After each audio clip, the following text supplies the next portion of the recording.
Are Tamulatlura and sisters. Are we have another fantastic guest today. Yeah. I have been following Sarika for a long time and I have done an episode in the past. 3 years ago, we recorded a podcast. That was for my YouTube channel. I published it. Now, again, after 3 years, we are doing this. So, today, what we're going to discuss predominantly is around landing a sponsorship job in the UK, how to get a sponsorship job in the UK. Sarika has been helping hundreds, if not thousands, of students in the UK and internationally. And she runs a YouTube channel as well as social media handles called YourKnowledgeBuddy, Instagram and everywhere else. Please do follow her for more information. Before we jump into the episode, however, మనం ఇట్లాంటి episodes చాలా చేసినాము, ఇంకా చేస్తానే ఉంటాము. We have done these a lot, so please do follow, like, and subscribe. If you think we haven't covered a question, if you still have a question, please comment below.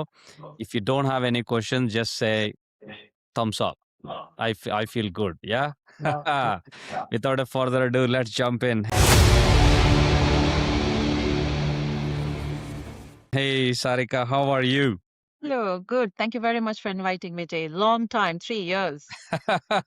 A lot has changed in 3 years. No, I know, and I'm very happy for your success. You're doing very, very well. Even though I'm not an expert in a local language, but I can see your fans are loving you, your followers are loving you, and I'm glad that you are hosting more and more sessions to help them.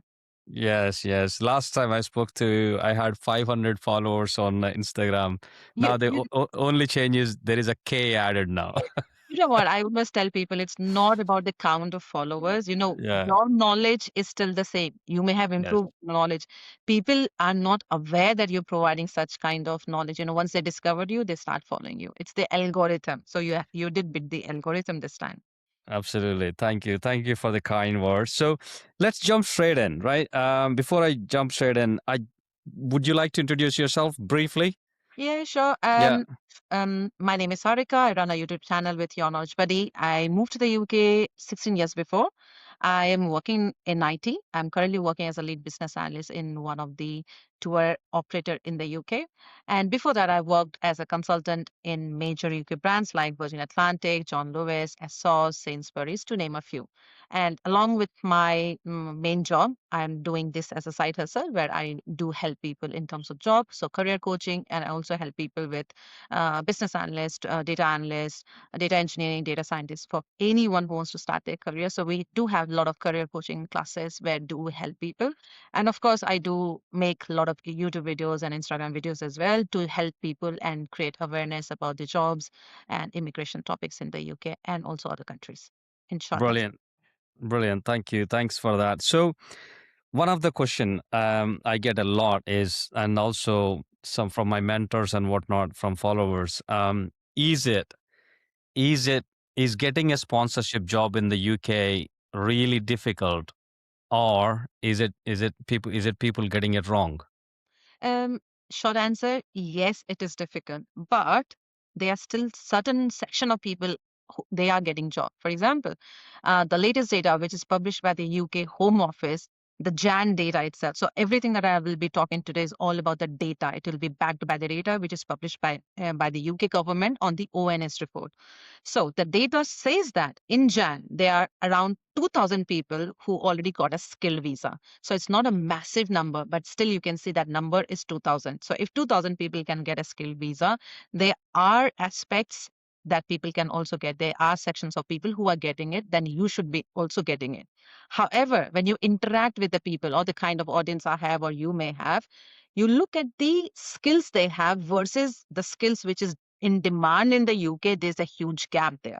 So when people say, oh, there's no sponsorship, it's also because they don't have the right skills or they don't have the right experience. So yes, sponsorship is getting difficult. There are many reasons to it. There was a huge immigration change, which was announced on 22nd of July last year, and which is making it very tough for the employers to hire any immigrants. Second thing, the UK economy as such is going down. The number of job openings has gone down. And I'm going to share some slides with you in a bit, but I'm going to explain the context now. Because there are less available jobs, there is more people applying for it. It's all about supply and demand. If the demand is less, there will be more people competing for it. I'll give an example. I was hiring for a business analyst before my maternity leave. And for one application, do you know how many people applied? On an average, 250 people applied. And if I compare this data, which I had said when I was recruiting for someone 2.5 years before, only 60 people used to apply. So you look at the ratio, the number of applicants, how many people are competing for one particular job. So in conclusion, yes, sponsorship is tough, but still people are getting sponsorship, people with the right skill set, right strategy. However, you have to upskill yourself. For people who are watching the video, if you think you don't have the skills, if you identify what are the gaps in your profile, make sure you start upskilling and then target the license sponsor. There are a lot of strategy like targeting the license sponsors. Also, not only wait for the jobs to be there, you have to outreach, you have to go out and then talk to people, network with people, find out the hiring managers, talent acquisition managers. There are a lot of strategy about it. How I feel personally, I think the traditional way of applying jobs will go away in some months or year. It will be all about your networking skills, how good you are with the networking skills, and what do you do with the LinkedIn. There are a lot of people here who don't even use LinkedIn. So Yeah. LinkedIn is a big tool that everybody should be using it. We'll get into all that in a minute. But you said in January there were 2,000 sponsorship visas, given, right? Um, from your experience, just approximately out of like how many people who gets a job, how many people gets a sponsorship visa? You're saying jobs versus sponsorship job. Yes, on an average. So somebody might have got a job while they're just finishing their student, or somebody must have got a job maybe on post-study work permit, Mm, but they're not sponsored straight away. yep. So I'm saying if like 10 people got a job on a post-study work permit, how many would have gone to the skilled worker visa? Maximum 2 or 3. Yeah. So Not. which means Mm. in January, as of January, if 2,000 people were sponsored, there are 20 to 30,000 people still, or maybe 20,000 people got the jobs Correct. or 100, working in the jobs. Yeah, 100%. yeah. So which is good. If if somebody is getting no interviews today, yeah, zero interviews, where should they start? First of all, what I see is why people don't get interview. First of all, they have to understand it. What is missing in their profile? First thing that I see is they don't have any local experience. Irrespective of whatever you have done back in your country, India or any part of the world, try to find some experience in this country. It can be through voluntary work, or it can be through your networking work, or it can be through your contracting work.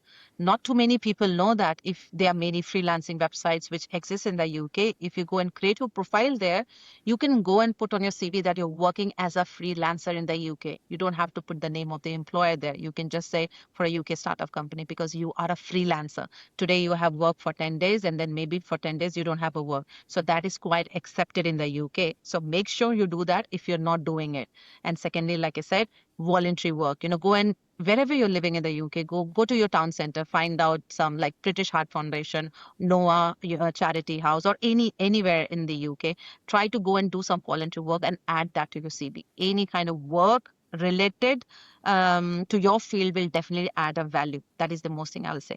Second thing that I have seen, the second problem why people are not getting calls is when I review their profile, I actually see they don't have the skills which is being asked in the job description. They may have 10%, 20% of it.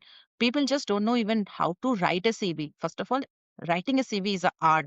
If you don't know how to convert the things that you have done and put it that on your CV, you may not even get interview calls.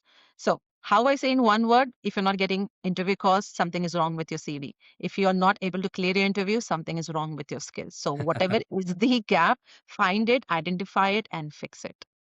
I say the same thing all the time. Just think in steps. If you're not getting calls, something is wrong with your CV.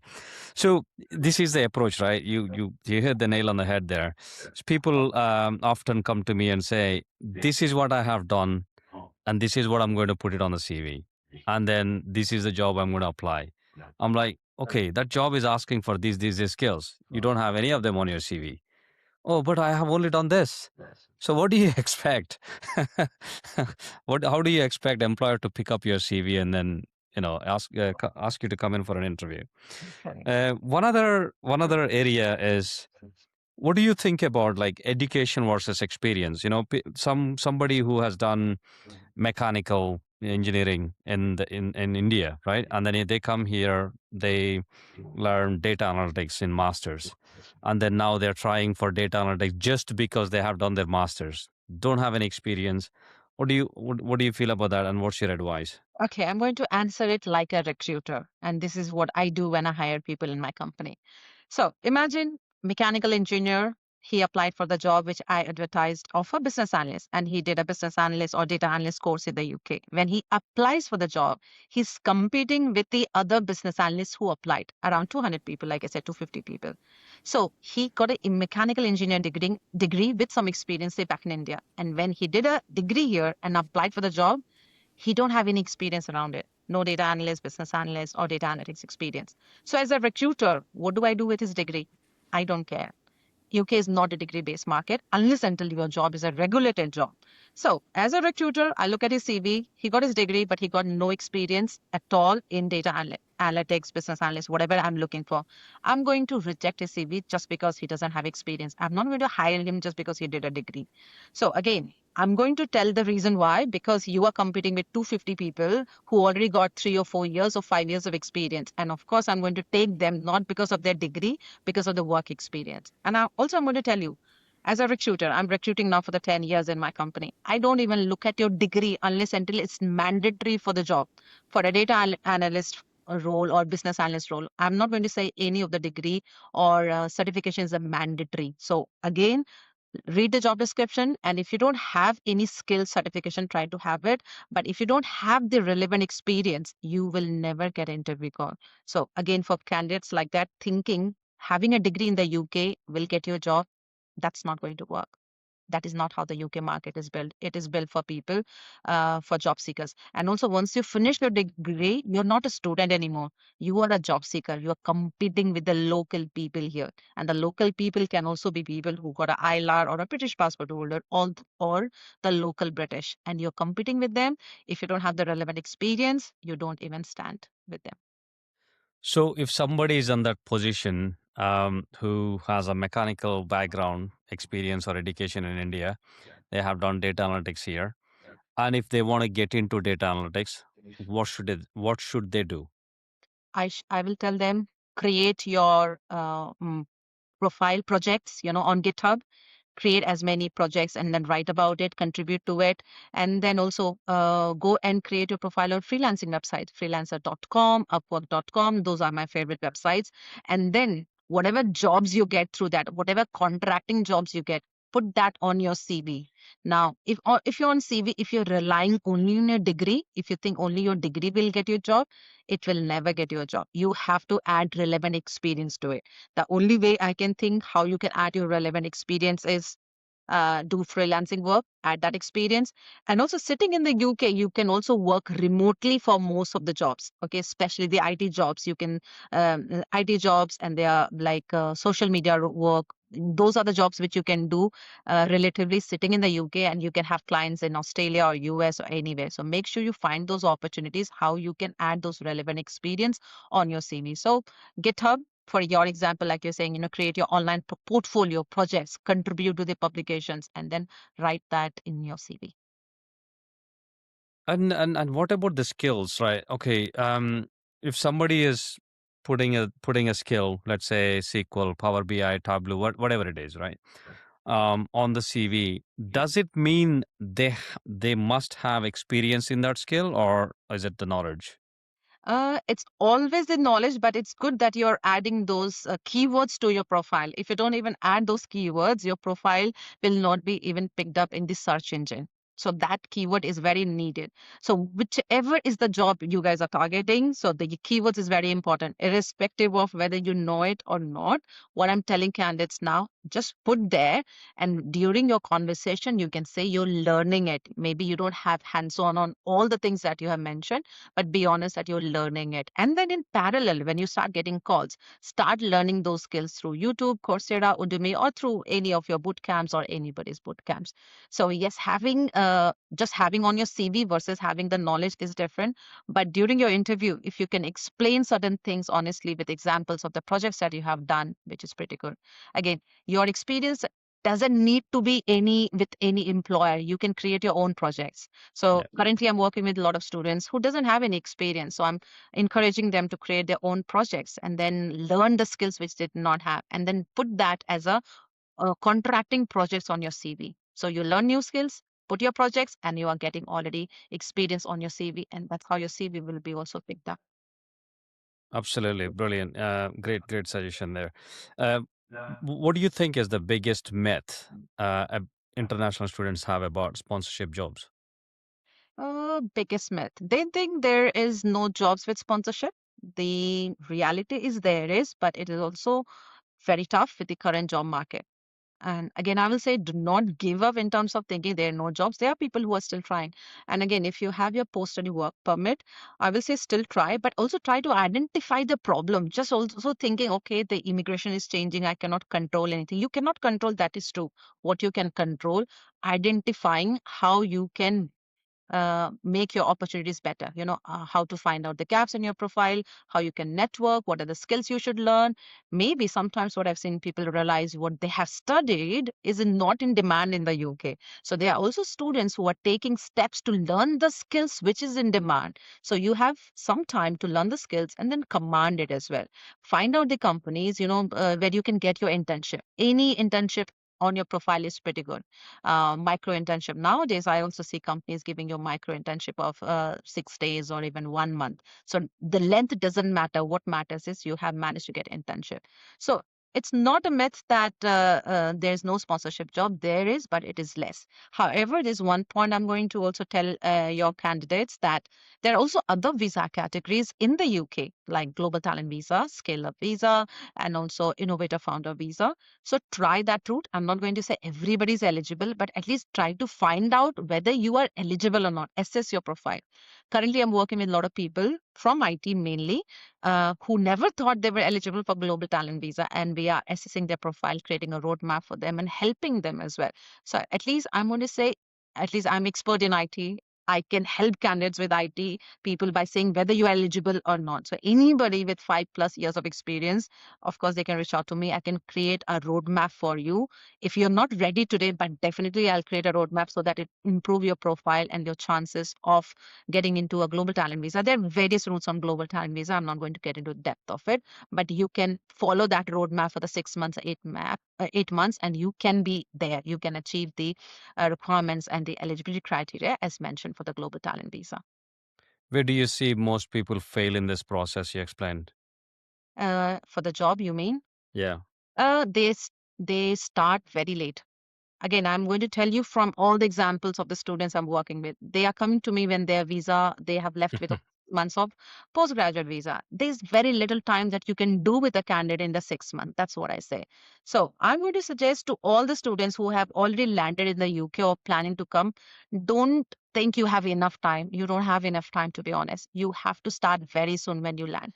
For example, the big companies, they start their internship experience or the applications almost 1 year in advance. So if they want to get into the big firms, they have to be on their toes from day one. For people who don't know about it, which is also okay, they are medium-sized companies, small-sized companies. They don't run those applications like 1 year in advance, even 3 months in advance. They have it. You do have a chance. But the thing is, when people realize that they can start earning money, when they start earning money in the job which is not relevant to them. For example, they start working KFC, McDonald's, and doing all these delivery jobs. It is giving them money, and they also need that money to survive in the UK, which is fine. But they need to have a balance about it. How much time they will spend doing that job, which is not in the relevant field of whatever they're studying or whatever job they're targeting. And then they also need to put some time aside to work on their profile, whether learning a skill or learning networking strategy or anything, and focusing on where they want to be. I think people are not doing a good balance here. As long as they start doing a balance, put aside some time to work and then also put some time to learn skill and create a strategy for you that will help them. That is the biggest problem I've seen. Second problem I've seen, people start working with the employees who don't have license in the UK. Now the shift that I have seen here at the moment, if you start working with a company who doesn't have a license, you will never land a sponsor job. Now, the companies who are giving you sponsorship, they're not giving you sponsorship from day one. Let me tell you. The new strategy, which is working very well now, is you start working with a licensed employer, say at the start of your PSW. And then for the next 6 months to 1 year, you prove your worth. You know why you are good, what you have done, and then network within your company. Find out the right people who are decision makers. So, say if a director knows you for the work you have done, you have a good chance that you will be able to negotiate your visa sponsorship after 1 year or 15 months. So, I'm going to say this is the second strategy. People should be doing it and they're not doing it. And that's what I suggest most of the time as well. So, what if, so let's say somebody landed a job 6 months into PSW, graduate work visa, whatever you call it. They worked in the company for 1 year, and then the company in the end says, "We cannot sponsor you." What should they do? Yeah, so they are left with only 1 year. So, first of all, again, I'm asking my students as well, because nowadays, after the immigration rules have changed, I see employees, they are declining. They're saying, yes, we did promise you that we'll provide you sponsorship, but with the recent immigration change, we are not sure and we won't be able to. So first of all, I will say create a business case for yourself. Okay, so what is a business case? It's about selling your skills to them, telling them why you're so good and what is it going to cost the company. So, like I said, I always talk on the facts. So, everybody should talk on the facts and the data. So, in that business case that you create for yourself, write down whatever your profile, say data analyst that you're talking about, what you have contributed to the company in the last 1 year. Now, remember, guys, if you have not been able to contribute massively, then this business case will not work. So make sure if you are already working with a company, you have contributed enough so that even the leadership team knows you, and write down what you have contributed, which are the projects you worked, and how you helped the company. And then try to bring out the numbers in impact. You have to show the impact, right? The numbers and the percentage. And then the next slide should have, if they hire you and provide you sponsorship, what is it going to cost the company? So pull out those numbers, they cost from the UK Home Office. For example, Yeah. this company already have a license. They don't need to apply for a new license. So they don't have to spend that cost. Now, issuing a COS, how much does it cost? Pull out the numbers from the home office, put that. And then depending on the size of your company, whether they're medium size, small size, or big size, there's a different immigration charge they have to pay. So again, put that cost and then tell them, if you hire me, this is the cost you are going to spend. However, if you look at the impact I have already created in 1 year, I can create 5 times more impact if I stay longer with the company. This is how you should negotiate. That is what I'm asking my candidates to do. Is it possible to convince a company that don't usually sponsor, but to If sponsor? you mean the one who don't even have a license? Yeah, yeah. You can do that. In fact, I have two people. I have already hosted them on my YouTube channel, their success story. They started working with a company and they were massively happy with the growth he showed through his work. Again, it's all about the impact you're creating. Just if you just go with a mindset that they will sponsor my visa, I think your goal is not right. Go with a mindset that I'm going to help this company grow. If you Yes. go with that kind of mindset, growth impact that you are going to create, I think any company who will see your worth will keep you, because if you look at the cost that you will be pulling at from Yeah. the home office, it's still not massive. And Yeah. there are costs which is mandatory for employer, versus there are few costs which is optional, which the employees can also bear that. So the mandatory costs are not too much, and then also you guys can. Um, Sorry. So the mandatory costs employers have to take it, but the other cost, which is optional for employee, you guys can contribute towards it. Yeah, absolutely. Even my company back in the day, they applied for the license just for myself. You see, And you then are that's, exceptional one. So, like I was saying, I also posted two people on my YouTube channel as well. yeah, They created impact. So I'm sure, Jay, you also created an impact, and because they could see the value you are bringing, yeah, they went ahead yeah. with. They did. They did. So, do you think what's your advice? Should the candidates only apply to the companies that have the license, or should they broaden their approach? Broaden their approach. So do not rely on anything on the plan A. If it doesn't work, you should always have a plan B. In fact, I say you should also work for a plan C. So plan A, of course, negotiate within your company employer. Then plan B, start looking at the other companies. In fact, I had been educating people about target the companies who got the history of sponsoring the maximum visa. You should know which are those big names. Start looking for them. And the plan C, also try to see, are you eligible for other visa categories as well? If you have good experience in your niche, maybe you are eligible. So get your assessment done, profile assessment done, so that you know where you stand. So, where do you find these companies with the license? It is on the Home Office page, on the ONS report as well. So if you just Right. go to Home Office, data is there already published. Okay. From your experience, Sarika, like what industries are you seeing? Uh, I wouldn't say easier, but relatively Mhm. sponsoring more than the other industries. For sure, it is healthcare industry. And the Right. second, I'm going to say IT and then green energy as well. So if you allow me, I have prepared something for your Yes, audience. let's go. Yeah, I'm going I to. like a good chart. Okay. Awesome. Okay, Let's so go. first of Yeah. all, I'm going to just talk a little bit on this bit, and then I'll go to the sectors which are still in demand. So, Right. like I was saying, the UK market, the job posting is already down to 14% below the pre-pandemic level. But again, this is not something you guys can control. So I tell my audience, please do not panic about it. The things that you can panic about is understanding what skills are needed in the UK, how you can gain those experience, and find the right companies to apply. And here you remember this is what we were talking about. What are numbers? Average 140 applicants per role, 59% such. So only 30% of 2025 graduates were able to secure the full-time role. Okay, this is not a very big number, but you should be aware of this data. And then, like I was saying, target the license sponsors even from the day one. Do not ask for sponsorship because that strategy is not going to work anymore.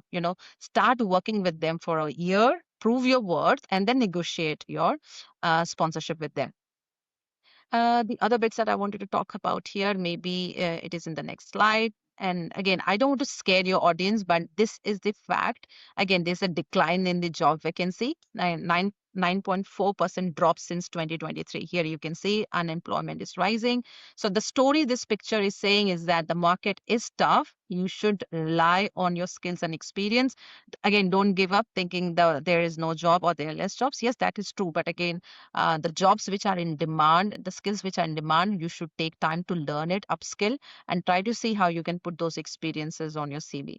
Okay, now here, sectors, we were talking about which sectors are in demand. So, like I said, healthcare and technology, of course, and there are more sponsorship here. And again, AI and cloud, it is the fastest growing. We all know about the AI thing.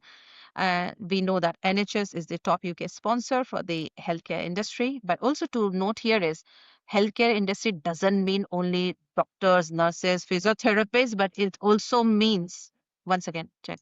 अरे आदि बंद कर दो नहीं, हाँ record हो रही है वीडियो अब मिली को लेके जाओ मिली जाओ आदि अरे, दरवाजा बंद कर दो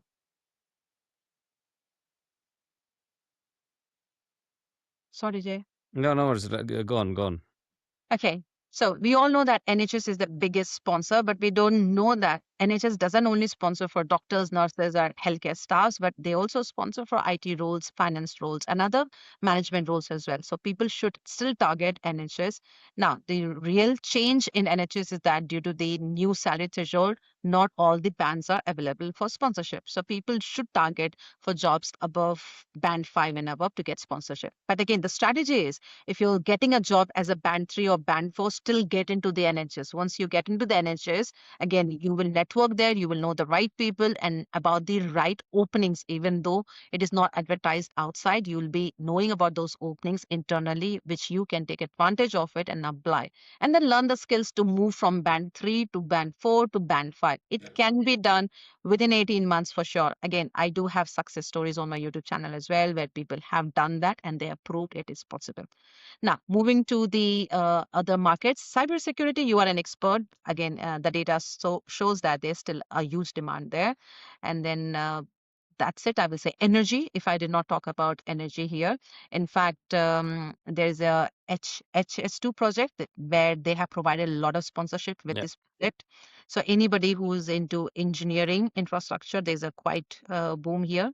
And then what did we talk about? The finance industry as well. If you guys are into finance, if you have the right Yeah. qualifications, for example, for people who are ACCA, ACA, AAT, or CIMA, if you have those qualifications, the major banks will hire you. And of course, from the picture here, you see I've written HSBC, Barclays, BlackRock. There are more companies as well. Again, there was an article which talked about the STEM teacher as well. There's still demand for STEM teachers. So if you are into that field, you can still get a job.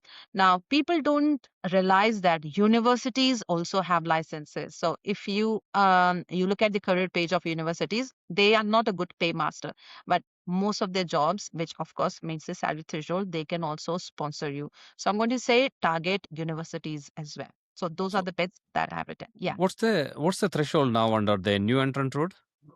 So for new entrant people who are eligible, you get 30% discount. So the current salary threshold defined by the government is 41,700. So if you do a Yeah. 30% off from that, 33 something. So at 33,700. Yeah, yeah. minimum 33,000 salary you should be getting as a new Okay. entrant. Now, there's also a confusion, Jay. I don't know with your audience, but with my audience, definitely they ask me. They think you need to be 30 years less to get a new entrant, which is wrong.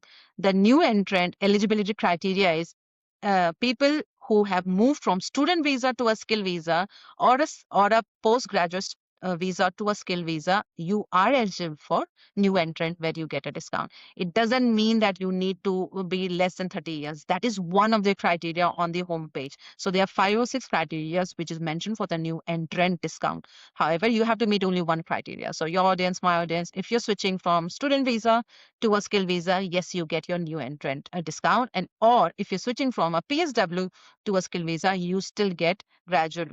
you still get new entrant discount. However, this new entrant discount can be used only for 4 years. If you're switching from student visa directly to the skill visa, you have this new entrant for 4 years. However, if you are on a graduate visa and you have consumed the whole of that graduate visa of 2 years, say, then you get that skill visa new entrant discount only for 2 years. This is a very important concept which people should know. Yes, absolutely. It's actually 26 years, but it's either or condition. It's not both.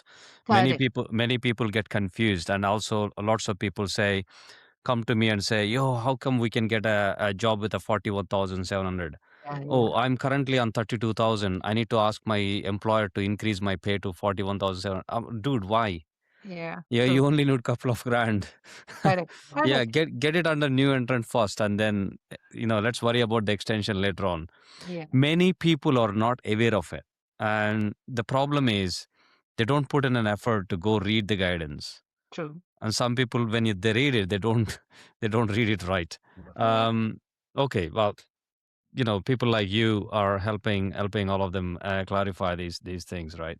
Yeah. So how many applications does it actually take? I mean, from your experience to land an interview these days? From what I'm seeing, definitely on average 30 to 40, I will say. Right. Okay. But again, what I'm saying is depends on the Yeah. kind of profile you're talking about. Sometimes Yeah. I feel like, profile is not good. What your audience need to understand is now employers, they are completely spoiled. For Yeah. example, when I am recruiting for a business analyst, earlier I had only 60 choices. Today I have 250 choice, right? So I'm going to pick the best from it. And if I find the local candidates are the best, I'm going to pick them. However, there's one thing I'm going to tell you openly. Now, example, I have an employer, not a, sorry, I have a local person, say a British person applying for a business analyst job in my company. And then his profile or his or her profile matches only 70% to the job description versus an immigrant who's applying for it, say people who are on a graduate visa. And if their profile is matching 90%, I am still going to hire the local candidate as compared to the immigrant. Because, first of all, We have a steering from the top, which is a government steering that we should be providing more jobs to the local people or prefer the local people. So the advantage that I have now to hire the local people is taking them with just 70% based on the job less. They're matching 70% with the job description. So I will be hiring them with a lesser salary, and then I will be training them. So here, and then I don't have to go through the immigration laws or the changes. And the steering from the government, like I told you, is also to focus more on the local hiring as compared to the immigrants taking hiring. But also remember, there are less jobs. That's why there's a more competition. And also you have to be in a field where there you have to find out which is the high demand field where there's a less competition, then your chances will be high. Because if there are many people who are available locally, your chances will be less. So again, apply all the strategy. Do not focus only with the top tier companies.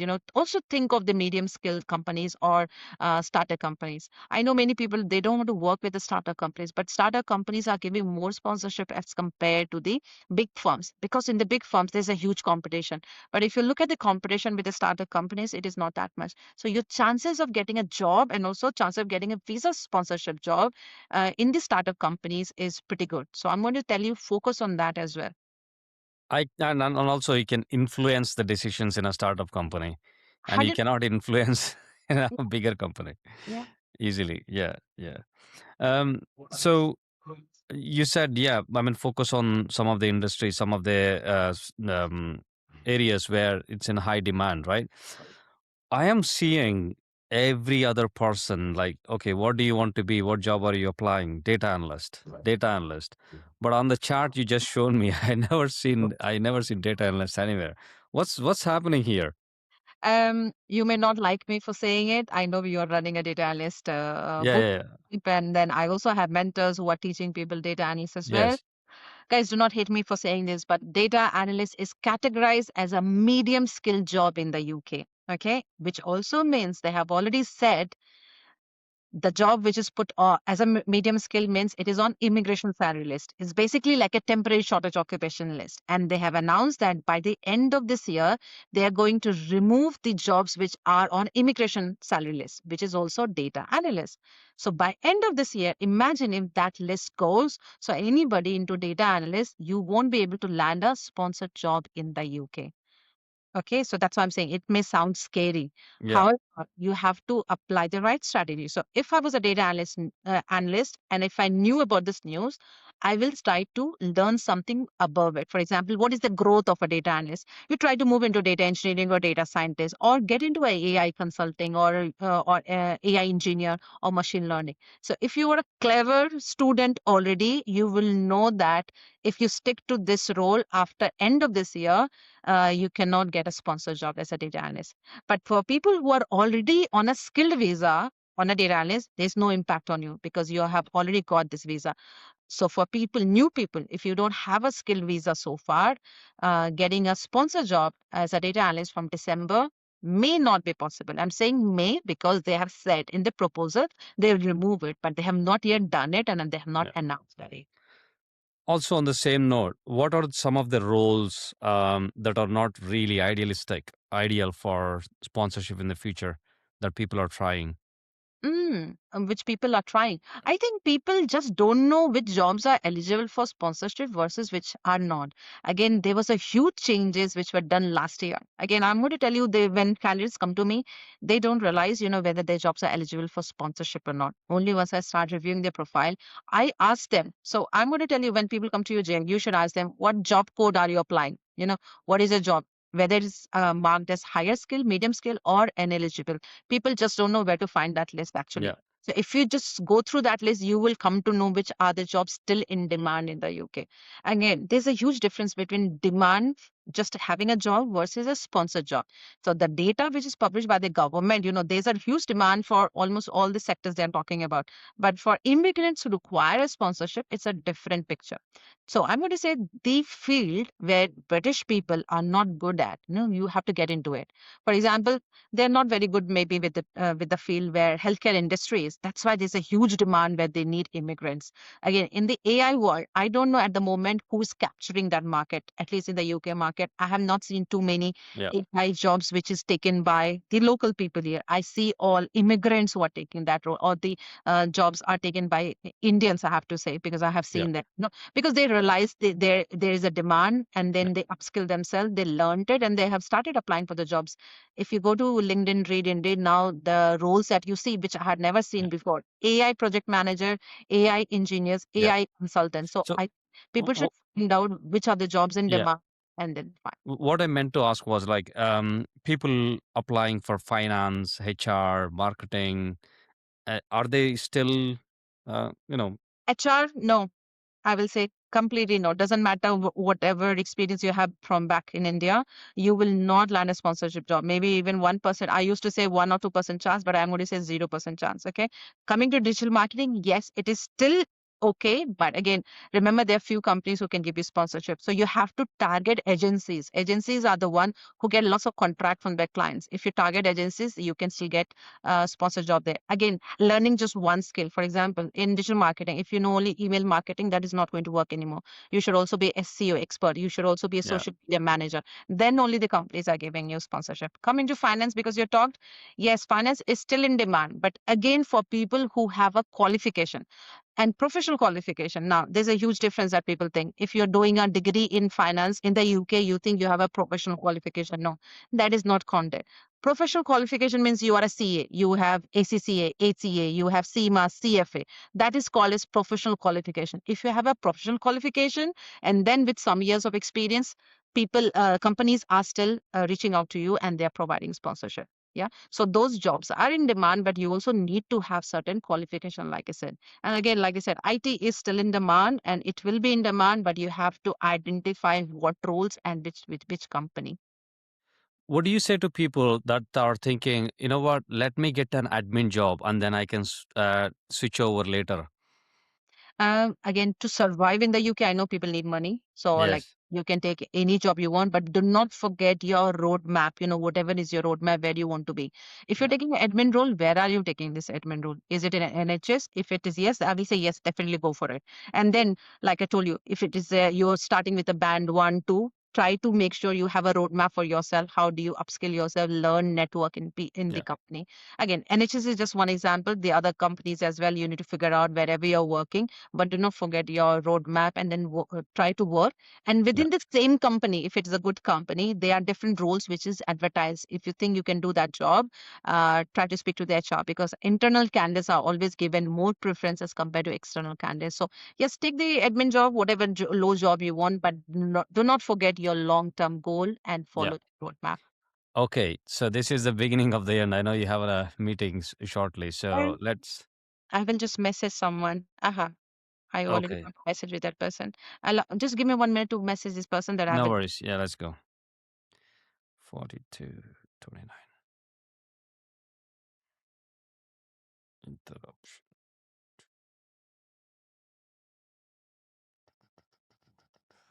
Okay, Jay. Just message the person that I'll be late and I'll contact this person.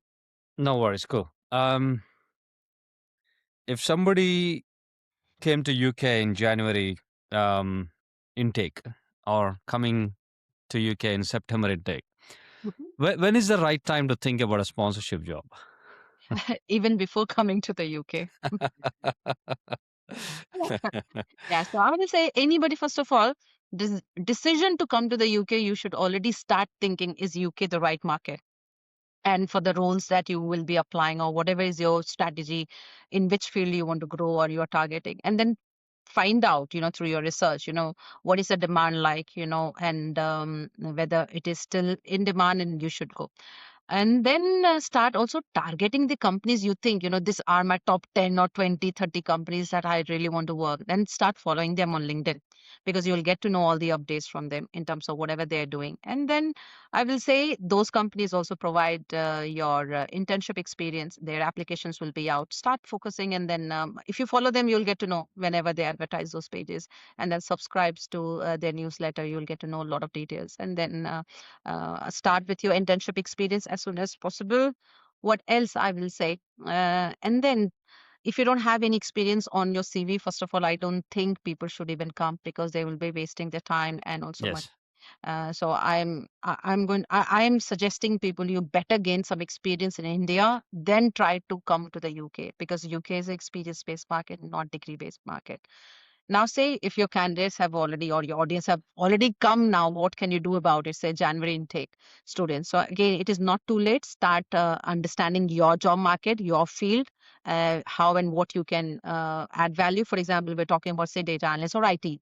Create your online portfolio, create your projects. Start contributing to GitHub, and then start talking about it on LinkedIn. Personal branding is very important today. So if you start today, at least you'll see results in 6 months or even a year. So start talking about it on LinkedIn. Start reaching out to the people in your field, follow them, and network with people. Those are things definitely I'm going to tell people. So I may be repeating the question where you already, some of the part answered already here.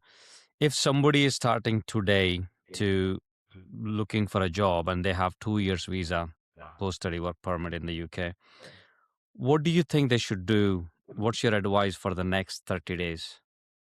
Ooh, 30 days. First of all, what I do is, first of all, I assess their profile.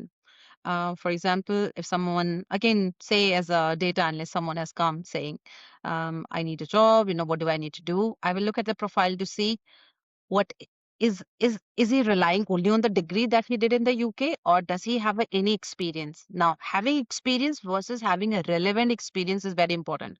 For example, the mechanical engineering example which you were giving before, he got a mechanical engineer and then some experience back in India, but when he comes and apply for a data analyst, he's treated as zero because he doesn't have experience there. Okay, so again, if I have to assess anybody's profile, I will look at what experience you have versus relevant experience. So if you want to target only data analyst job, I will say, first of all, create your account on freelancing website. That is the safest thing you should do. And then put in your CV that you're working as a contractor, as a freelancer. That is the best thing. And then try to find out the companies who are providing internship. It can be free internship. You don't worry about the money in the beginning. You need to have that experience so that you can put on your CV. So those are things you should start targeting. And then once you have some relevant experience like internship, freelancing experience, identify what are the skills you don't have as a data analyst if you want to grow into data analyst, and then make a list.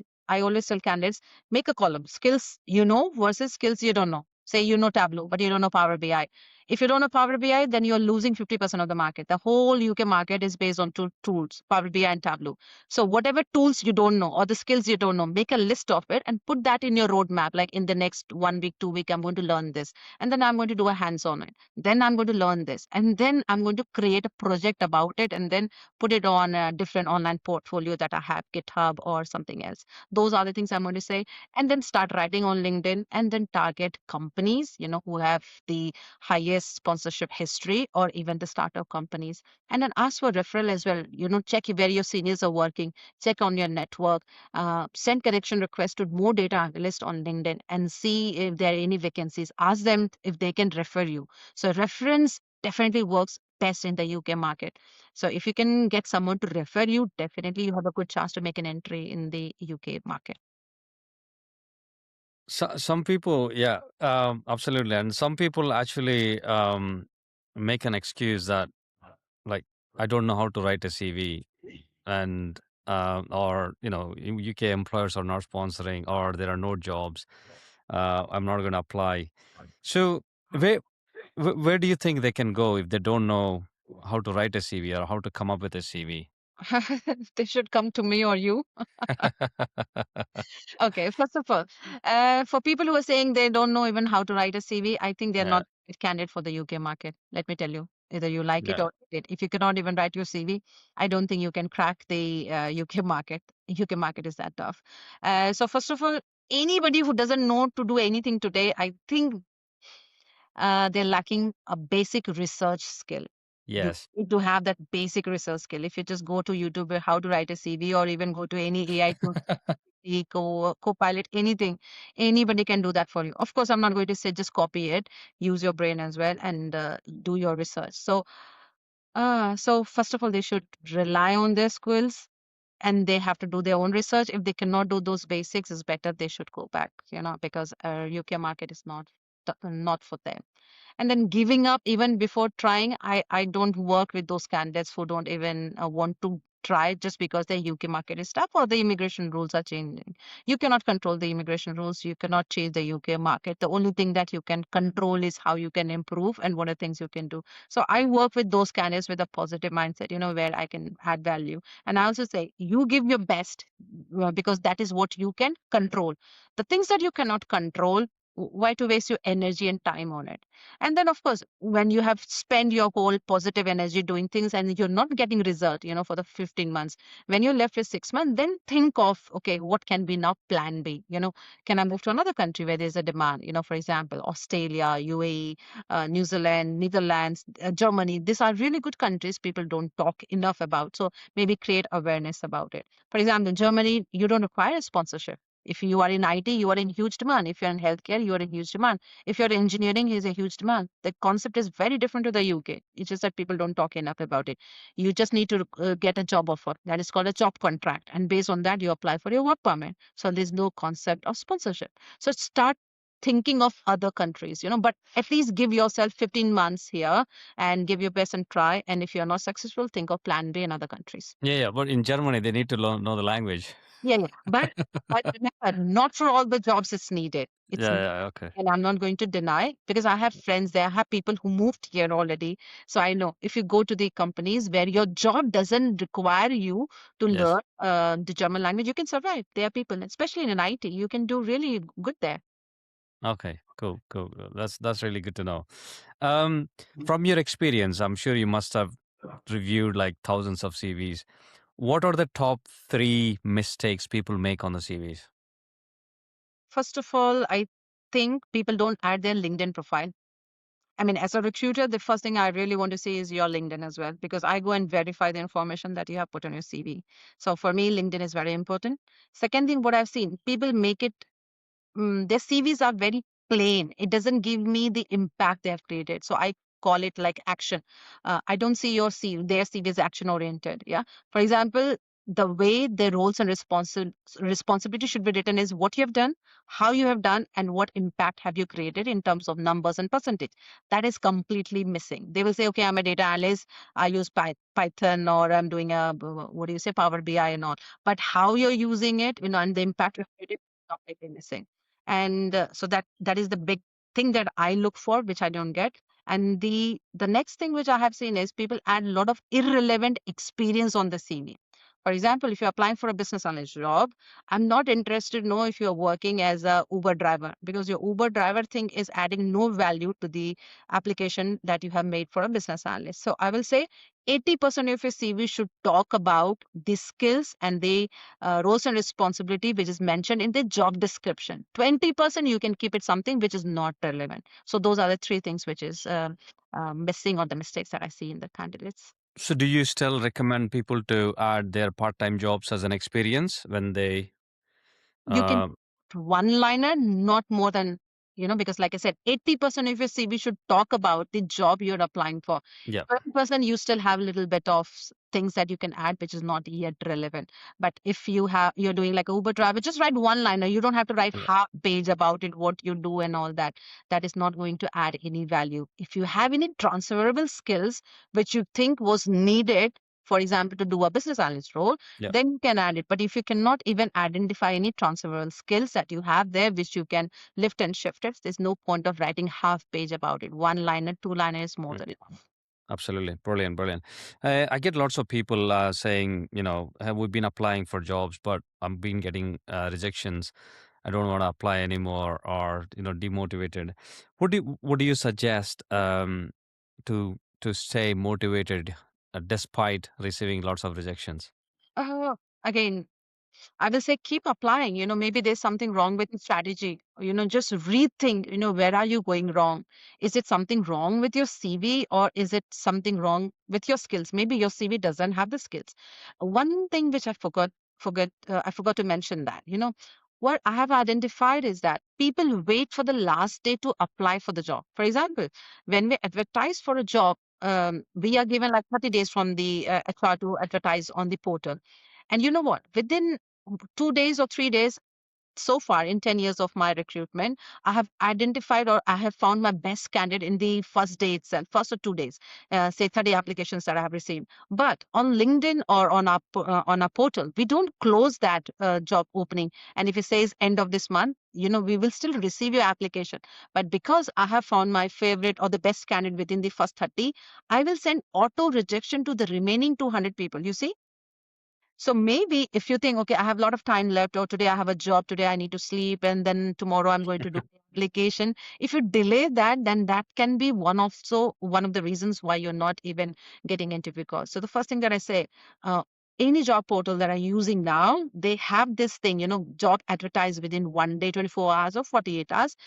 Try to make sure use that 24 hours. That should be your first priority, and then second priority should be within the 48 hours. And of course, if you don't find anything related to your job, then apply within 1 week or something. So yes, so for people who are demotivated because you're not getting calls, so there can be many factors why you're not getting a call.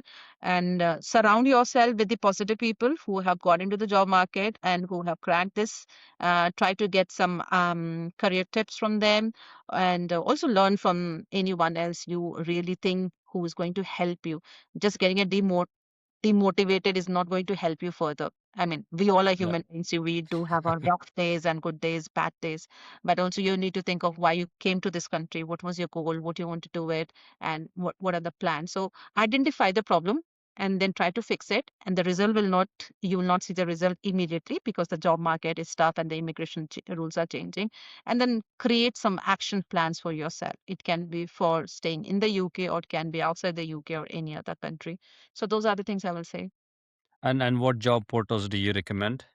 First thing, LinkedIn. LinkedIn, Read, Indeed is my top place to go. However, only search for the jobs through LinkedIn. Do not use Easy Apply and do not apply through LinkedIn. Go to the company's website. For example, you found a job in HSBC. Go to HSBC portal on the careers page, then create your profile and then upload your cover letter, your CV. That is the best way you should be doing it. Okay, absolutely. Brilliant. I have some quick questions for you. This is the beginning of the end. Um, so rapid fire, let's say, right? So you said we spoke about CV and networking. Which one you choose, CV versus networking? Networking. Skills or degree? Skills. UK job market, good or bad? Tough. Competitive. Tough. 100 applications versus 10 targeted applications. 10 targeted. One mistake everyone makes, candidates. One mistake. Oh my God, there's so many mistakes they make. I'll remove this. Okay. One mistake. Once again, let me think. One mistake. Oh my God, it's very difficult to say one mistake. But one mistake is they don't know which companies to apply, which skills are in demand. Yeah. One one thing to fix immediately. Skills, and skills. Yeah. One message to someone who is struggling right now. Identify the reason why you are struggling, because my struggle can be different to yours. So you need to identify why you're struggling, whether it is the skills or lack in the experience, or even not knowing, maybe your CV is not right. So I don't know, whatever you're struggling with, find out the reason for it and then fix it. Awesome. Sarika, I thank you so much. I think I have asked you everything I wanted to ask. But before you go, if you have any parting advice, or if you think I would ask something but I didn't, please, this is your chance. No, I think you did grill me completely by asking everything. Uh, but again, I will say just one thing. UK market is tough, which we all know, but you cannot control that. There's no point of getting demotivated about it. So identify what is not working for you. And like I said, something which is not working for me may be working for you. Something which is working for you may not be working for Jay. So identify what is not working for you. It is just the CV, the skills, the experience, identify the core problem and create a roadmap and strategy for it and fix it. That's what I would say. Yeah. And many people think we've been in the UK for 15, 20 years and we have had it easy. It's not. At Mm. the time, we went through the same struggles and we are here. If you think you're struggling, just reach out for help. Yeah. Absolutely Yes, we don't meet you for free. We don't do free consultations because we value our time. So should you. And invest in yourself and just reach out for help. correct. Yeah. Just one thing I just want to ask. I know I think we speak exactly same advice. It just I use Telugu and you say it in English, right? Um, MBA, right? Management degrees. I've been seeing like ridiculous amount of people coming to UK, like just finishing their BTech or degree, coming here, MBA, some business management degree. They call it IBM or whatever it's called. They're pouring like 20 lakhs, 25 lakhs with no experience just to go to UK. Mm. What can they do? That's the biggest mistake. Again, they have not done enough research. Like I told you, their research skills are missing. So, from India, people who come to do an MBA without doing a research, it's the agency's mistake. They are the one who are forcing them by saying this is the easiest course to get into it. And Yes. they just want to move to the UK. At that time, they don't care. Even though you tell them, educate them, the UK market is tough. If you just do MBA and that also without experience, you're not going to land into the job. Now, MBA is designed for experienced people, first of all, and it is being misused heavily now, and especially by the agencies, agents back in India. They're not coaching them correctly by saying MBA is not right for you. That is the easiest course. That's why they're pushing them to do an MBA. And when students land, they don't get a job. Yeah, because they think having an MBA will get you a job. No. So if you're doing an MBA from a reputed universities like Oxford and Cambridge, definitely you may land a job even without experience. However, with this AI thing, you guys should know that even the graduate roles are going away. Whatever job was being done by the graduates, now it is being done by the AI. So even there's a new article that Oxford and Cambridge students are not getting job after doing an MBA. So the thing is, if you have already come here to the UK thinking MBA will get you a job, no. So try learning a new skill, and then people who are still back in India, you're thinking do an MBA. Do not come to do an MBA in the UK if you don't have minimum 5 years of experience. And just doing an MBA will not help you. Try to get a specialized. Find out a niche there. If you don't have a niche, you will not land a job. So whatever is your area, it can be an MBA in finance, it can be MBA in analytics, it can be an MBA in something else. So if you have a niche, you can do it, but try to get some experience from India before you come to the UK. Just after BTech, it will be very difficult or impossible for you guys to get a job here. I think every three people coming to the UK, one or two are coming for a BA, right? Yeah. So if somebody is already here on this business management or MBA course, what would you suggest to them to land a sponsorship job in the future? Yeah. So first thing that I tell, based on MBA, they will not land a job. They will have to learn the skills. For example, they cannot get a job in finance till the time, for example, I told you, they don't have the finance qualifications like CMA, SEC ends up, yeah, yeah. and is I don't know how good or bad they are in terms of preparing, because there are many papers they have to go through. If you can learn any, or if you can do those exams, then definitely you will land a job with sponsorship after 15 months if you manage to pass those exams. If you cannot, there are other things that they can do. For example, in IT, there are certain roles. For example, business analyst, you don't require a huge kind of training to do anything, or the tools. That is why I've started training people in business analyst. For people who do MBA, you have your communication skills is top notch, right? And for doing a job of a business analyst, that is one of the biggest pillar, your communication skills, your stakeholder management. That if you are good with that, you can grab that job. And there are other small skills which you need to learn. It's not hard. With 3 months of dedication, definitely you can learn. So business analyst is one of the roles which I say people can do. Second is project management. Again, for to do a role of a project management in the UK, there are certifications like Prince 2 you need to do. If you are not Prince 2 qualified, you're not even treated as a serious project manager. So again, I put them into a Prince 2 kind of certification roadmap, and then work with them, work with them in terms of giving them internship experience, give them some case studies, so then they have some hands-on. The third role is also Scrum Master. People don't know about it, so they don't know if they can do that. And that doesn't require a heavy training on any tools. Simple tools like Jira, Confluence, and then of course a little bit of certification as well on Agile they need to do. And there are also some roles in IT they can figure out. For example, AI consultants I have seen. So anyone who's doing an MBA can also target now AI consultants. But you just cannot apply as an AI consultant if you don't have any experience on AI projects. So anybody can go and create some AI tools nowadays, right? With the AI chatbots. If you can create your portfolio, you can prove you have done that. You can pitch your profile as an AI consultant and find out some of your small clients and work with them, and then put that as your experience on your CV. So those are the things, or the roles they can target. Easy ones, I believe. Absolutely. Sarika, thank you so much for all your advice and thank you for your time as well. I wish Welcome. you all the best. Thank you. Thank you for having me, and all the best to you. Keep rocking.